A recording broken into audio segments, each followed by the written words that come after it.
Ben Pearson, the Rosa Tracker. In my recent video, I talked about the neutron rocket that Rocket Link is getting to launch.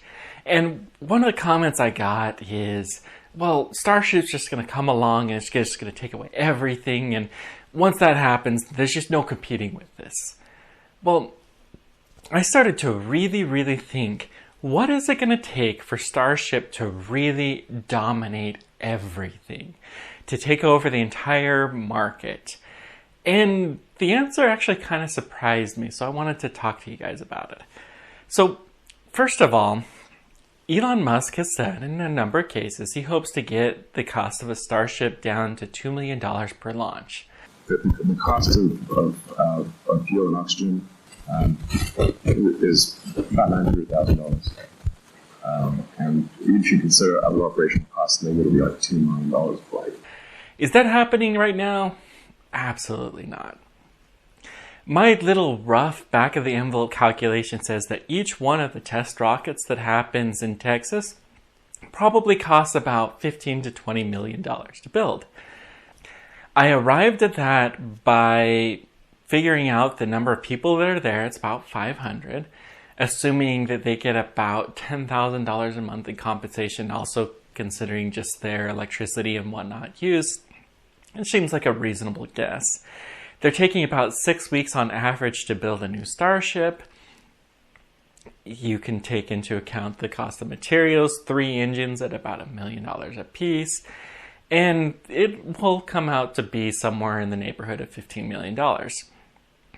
Who knows if that's accurate, but it's a reasonable guess. And they're just blowing up right now. Of course, they're in the testing phase. They're still trying to figure stuff out. Eventually, it'll get to be better. But they're still trying to figure the stuff out.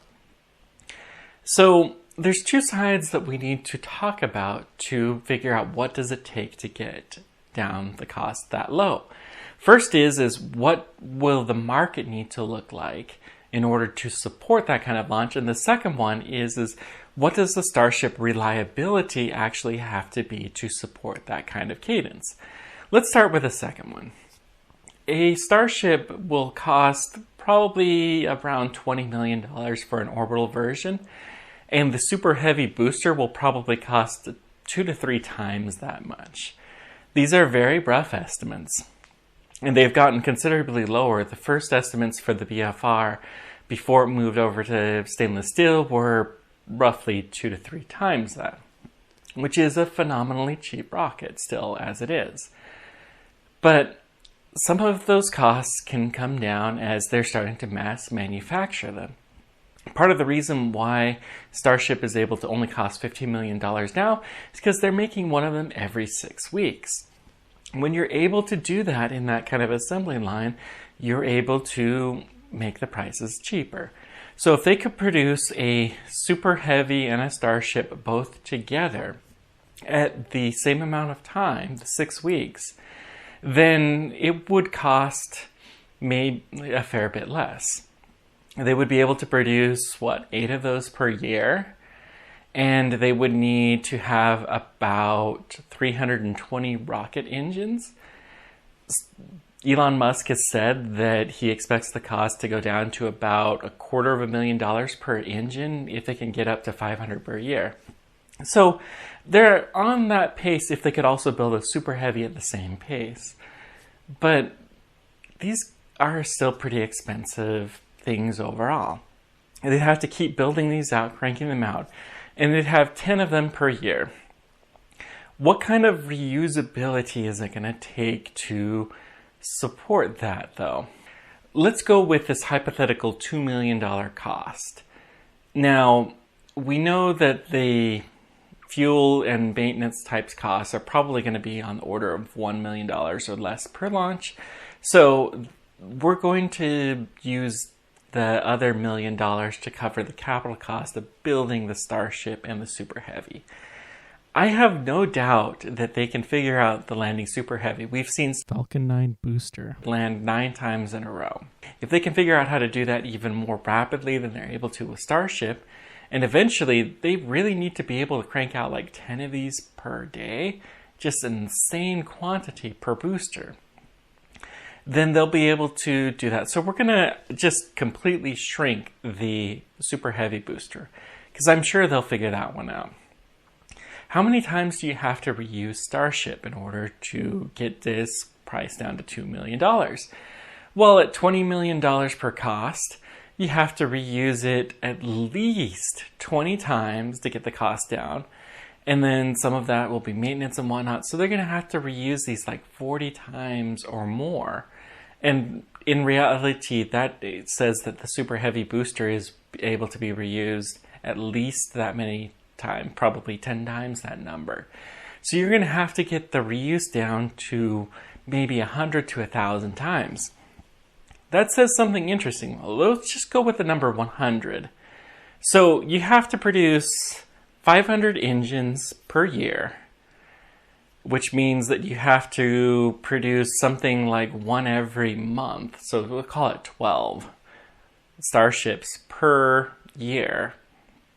And they have to be able to launch at least 100 times in order to get their money's worth. So that means you have to have a launch cadence that's at least 1,200 launches per year to possibly get down to the $2 million price tag. And the truth is they're probably going to have an even higher launch cadence to be able to support that. That's just to get the cost down. That's what you have to support. So we need thousands of launches. Now, SpaceX actually has an interesting history behind this. I actually found out that in 2005, the first public mention of a Falcon 9 rocket was made. It was in a so-called medium configuration. It had a smaller shell. It actually has a performance very similar to Rocket Lab's proposed neutron rocket. And how much do you think that they advertised for this? And I did not believe this number at first, by the way. And granted, this was before SpaceX had even launched a single rocket, even one that had completely failed and fell down to the Earth. The actual cost they were proposing, I believe, was $27 million. That's it. How many rockets do you think that SpaceX launched for the price tag of $27 million? How many Falcon 9 rockets that is? I know of 2 during their entire history that were anything close to that cost. And those 2 were the Orbcomm missions. The Orbcomm missions were originally scheduled to launch on the Falcon 1E. They were going to launch, I believe, 5 of those. The Falcon 1E, I think, cost $9 to $10 million. And so what they ended up doing was scrapping the Falcon 1E, and SpaceX said, hey, we'll give you 2 of our Falcon 9 rockets and we'll honor the price tag that we set forward for you guys. So they paid about $25 million for each one of their launches. And that's it. I've looked at every other early mission, and while most of them were below the $62 million price tag that is commonly associated with Falcon 9, none of them reach anywhere near that $27 million price tag. As I just said, the price tag for a Falcon 9 rocket these days goes for about $60 million for a brand new one that will land for reuse, and it's about $50 million for a reused one, with a lot of other additional caveats for the satellite processing that may also have to happen that would come at an extra cost. And for DoD missions, the cost can be considerably higher as well as some of the more complex ones like Europa Clipper. That's a far cry from the prices that they were first proposing. So they have this history of promising a much, much cheaper rocket. But let's even take a look at this. The Falcon 9 rocket costs roughly half of what an Ariane 5 rocket costs. Has it really changed the launch market dramatically, other than shifting a lot of business to SpaceX? And the answer is not significantly. Now, granted, you have these commercial cargo missions that are going off on a regular basis. That's a huge thing that SpaceX has done. But last year, of their 30 some odd launches that they had, only one of them was a pure commercial mission. Most of those were government-funded missions, or they were Starlink missions that are their own satellites. Other than that, they just simply were not launching that many rockets. The lower cost has not been a huge barrier. So let's take a look at what the market would actually have to support in order to reduce the launch costs. Let's start with what SpaceX's estimated cost is for their staff. Now, for the rocket side of the business, including both the Starship and the Falcon 9 and the Dragon and all of that kind of stuff, everything but Starlink essentially, it's estimated they have about 8,000 employees. We don't know for sure exactly what they are. Let's say that they each cost the company about $10,000 per month, just because it makes the math a little bit easier. So that comes out to be something on the order of $1 billion per year to pay the salaries for the engineers, the marketing people, the technicians, and so on and so forth that build their rockets and spacecraft. They're probably not going to want to drop their revenue below that. And really, that would be their revenue after you've taken into account the cost of stuff like fuel and their material parts and whatnot. To be honest, unless they can increase the launch cadence somehow, then they're going to have to charge the same amount that they're charging for a Falcon 9. If they can support more launches, they can reduce it. And this doesn't even take into account how reusable the rocket is. They have to dramatically increase the capacity of the entire world to launch rockets into space. So what kinds of things might that actually look like? Well, let's start with their type of business that they're doing now. Is a Starship going to increase the number of missions to the space station? Possibly. But you could have the touristy type missions. If you could reduce the cost, that would help somewhat. But you're still going to have to do a fair bit of price reduction in order to make that much better. And I think NASA wouldn't be super happy about having tourists there all the time. They're more than happy to entertain them occasionally, but eventually you'd have to have some kind of a commercial space station. Well, what would a commercial space station look like? Let's see what that could be. Let's say that you can launch a hotel in space and you could support 100 people. So these 100 people, they launch on a SpaceX rocket. Let's say that their launch cost for this rocket is $10 million. So at this $10 million launch point, they would have to launch at least 5 times the number of rockets that they're currently launching to have the same amount of revenue, assuming a $50 million price tag, which is honestly probably on the lower end. At $10 million per ship and 100 passengers, you do the math, that's $100,000 per ticket. That's pretty expensive, but it's within the realm of like the adventurers. So if you're going to go climb Mount Everest, you're going to spend $50,000, $60,000 to go do that. And there are hundreds of people who do that every year. I think that they could support some kind of a market, maybe one SpaceX rocket per month, we'll say, to do that. And let's say that they also need to launch another one to carry all of their supplies. So you'd be paying $200,000 for a ticket, but hey, wouldn't that be awesome? If I had $200,000 to blow, I would totally do that. That would be so cool. Of course I don't, donate to my Patreon, but I don't think that's ever really going to happen. At that though, we're still only talking 25 launches per year.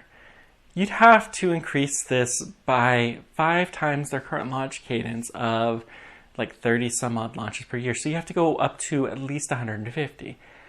Well, what about the mega constellations? Let's first start with Starlink. Starlink will need 14,000 satellites, which is a mind-bogglingly high number. But they can launch an enormous number of these in a Starship. The estimated number is 400. So let's say you could launch 400 of these at once. How many Starlink would that take to get 14,000? Answer, 35. And they can do that over the course of 5 years. So it takes 7 launches, and that's it. Now, if they're going into a polar orbit or something like that, they may not launch the entire thing, especially if they're cheap enough. It may be to their advantage to drop them off closer to their intended orbit and not have to spend so much time getting to their intended orbit. But still, you're talking a dozen Starlink launches per year with a Starship. That's all you need to maintain the constellation. That's it. That's still nowhere near 150 that we would need. Well, what else could we do? Let's talk about other mega constellations. Now, the mega constellations we're talking about these days are for commercial internet, but there's definitely a potential for a lot of things. We have the Planet Lab that is imaging the entire Earth. That is a small end mega constellation, but we could still call it into that realm. It had the most satellites until Starlink started to launch them. There are certainly other ones that are out there as well that are some consideration.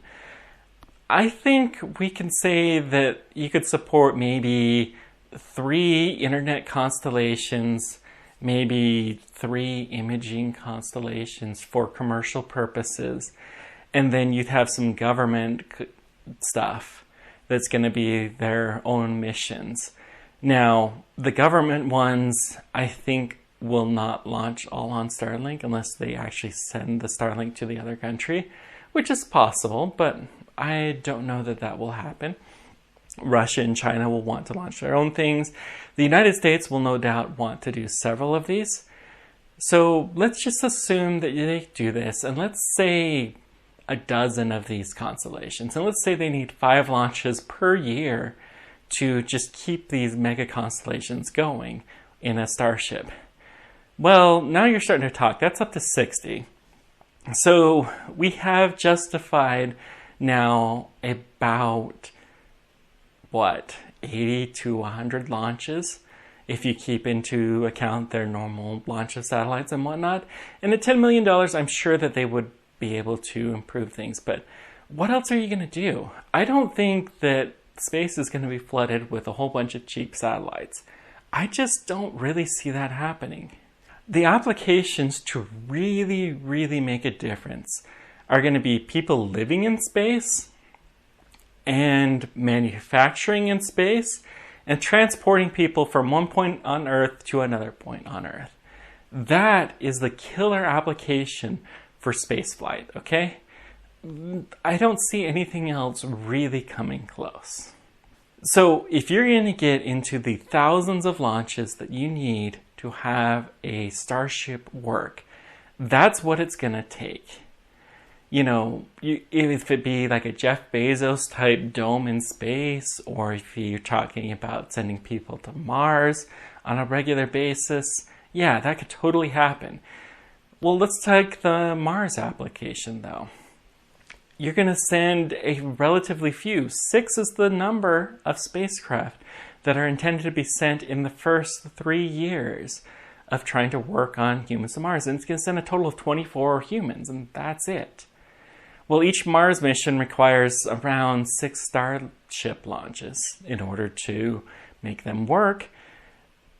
If you're going to get into 1,000 Starship launches per year, you're going to need, we'll just go up to 1,200 for simplicity's sake, because math is easier. Then you need 200 launches going towards Mars per year. Now, granted, you can only do that every 2.2 years. We're just going to set that aside, though, for the moment, because it will average out in the end. This is a very, very crazy high launch cadence. And you would have to be having, with this 100 people, let's say that 1/5 of those carry people. Let's say a quarter. So 25 of these carry people at $100,000 per ticket. That has sometimes been hypothesized, or we'll even go $200,000 per ticket. So then to give you a sense of the cost, really the key is making this affordable to almost anyone who wants to go. Like the very first flights would be fairly expensive. but the architecture allows for a cost per ticket of less than $200,000. Then maybe you're starting to get into the realm of what it would take to reduce the cost of a Starship launch that much. But nothing short of that will work. And all of those versions, Earth to Earth, sending people to live in space, sending people to live on Mars, those require some kind of a presence that's already there. So in the short term, how much is a Starship launch actually going to cost? Well, we know that SpaceX bid on the launch of the Tropic mission, which was just a few CubeSats. And so they were competing against the small sat launchers, the Rocket Lab and Astra and Virgin Galactics of the world. And we don't know exactly what they bid, but we know the winner was just under $8 million, and SpaceX was, quote, significantly more than that. So let's say $10 million. We know that they were not bidding a Falcon 9 because of the language that was in there. It was some kind of an experimental rocket. It's probably Starship that they bid for $10 million. That's for a tiny, tiny rocket, though, and maybe they were even just going to do that as a demonstration. Who knows? But honestly, I see most of their customers them paying roughly the same amount, with the exception of some long-term deals saying, hey, if you're going to purchase a bunch of Starship launches, then we're going to give you a deal, and they're going to try to get it to $10 million per launch. They'll do this for like the space hotels and types of things that are going to generate more business in space.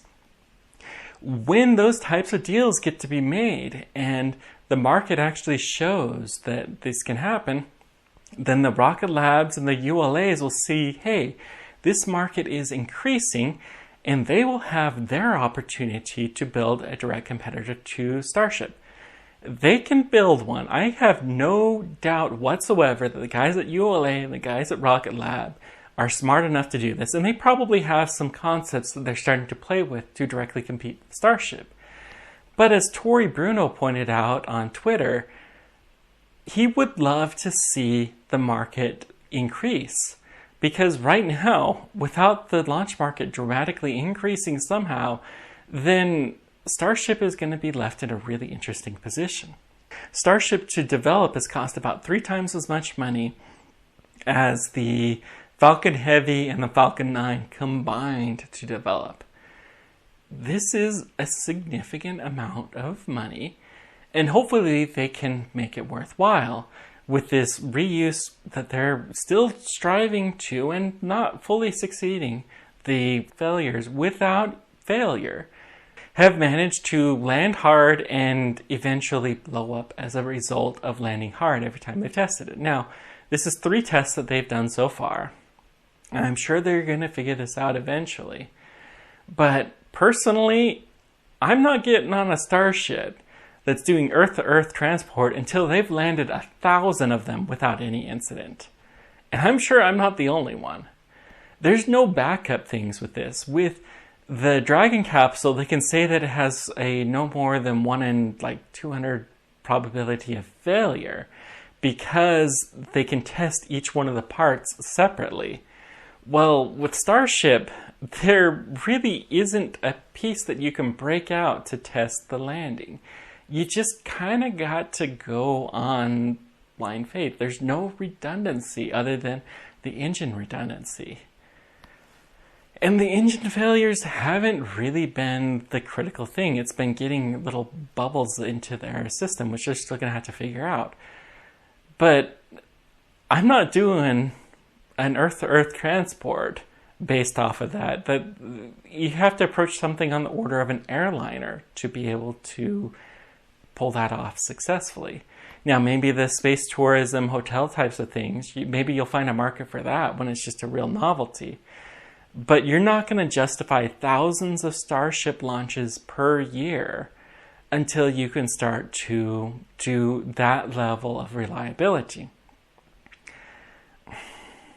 I'm really stuck on this, and quite frankly, the more I think about this, and this will come as a huge shock to many of you out there, I think that ULA and Rocket Lab are spot on in their response to SpaceX. They're waiting to see the market grow. They're definitely using some of the aspects that SpaceX is demonstrating, the reusability, the tailored rockets, and so on and so forth. But they're not building a Starship because I don't know that there's even the market for one Starship in the world, let alone 3 of them. I think they're going to be okay. And if it shows that SpaceX is really able to improve the market, then yeah, hands down, they're going to build this ship. And sure, they'll be behind for a few years. But it's just like Tesla when it comes to building EVs. Tesla is way ahead of everybody else, and eventually everyone else is going to catch up. And, you know, yeah, they definitely have some advantages now, but they're starting to lose like the tax credits and things like that. So they're starting to become more competitive. And before too long, someone else will start to eat some of their market share out there. It will happen eventually, and it'll be really interesting to see what happens. I still think that, you know, SpaceX's Starship is going to be a revolutionary vehicle. It has some amazing capabilities. To land a massive amount of payload on the moon is beautiful. To carry a massive payload into orbit, it could be a space station builder. It's like the shuttle, but way, way, way better. Everything that the shuttle was promised. And hopefully it won't follow in the same steps of the shuttle as proving to be far more expensive and not nearly as useful as they thought it was going to be. Thank you guys very much for joining me. Let me know whatever questions or comments you guys have. Let me know if you think I'm wrong, because honestly, I want to hear it. But I've been thinking about this for the last couple weeks, and I think that ULA and Rocket Lab will be okay, because if the Starship market really comes to fruition, it's going to take 5 to 10 years, and quite frankly, they can get in by that point in time. I'm sure that they could build a rocket capable of something on the order of Starship. Thanks guys for everything. Until next time, keep on tracking. Take care.